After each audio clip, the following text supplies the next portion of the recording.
Hazrati Umar aytadilar, Rasululloh sollallohu alayhi vasallam 5 ta narsadan panoh so'rardilar. Qo'rqoqlik, baxillik, yomon umr, qabr azobi va qalb fitnasidan.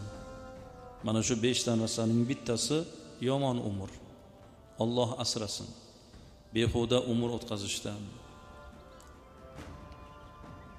Mana shu namozga qatnaydigan odam hamchi umrini to'g'ri o'tkazyapti. Shu kelishda sporti bo'layapti, qadam tashlab kelyapti. Qolaversa, shu namozdagi ruku, sajda, buni hammasi sog'lik uchun juda katta manfaat. Sunnatni amalga oshiryapti. Yori birodar do'stlarni ko'radi. Aslida-chi dodalar, sizni chakmon kiyib, do'ppi kiyib, ulug'vor kiyib mahallada yurishingiz o'zi bir fayz. Shuni o'zi bir fayz.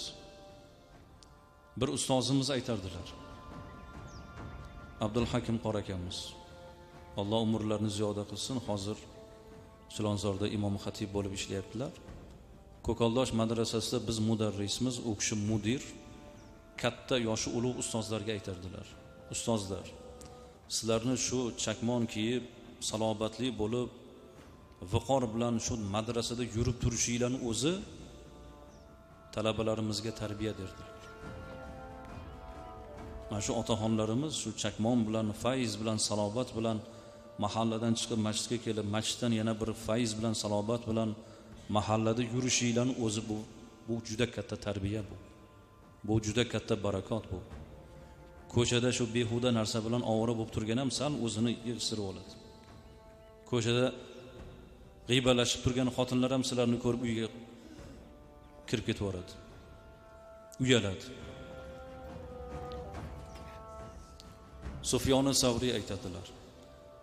Kim Rasululloh sollallohu alayhi vasallamning yoshlariga yetsalar, oxiratini tayyorgarligini ko'rish uning asosiy g'ami bo'lishi kerak dedilar.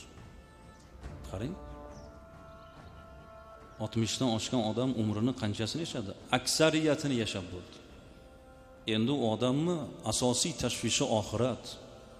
Bolalarga yaxshi bir nasihat, o'rnak, namuna bo'lish, andoza bo'lish,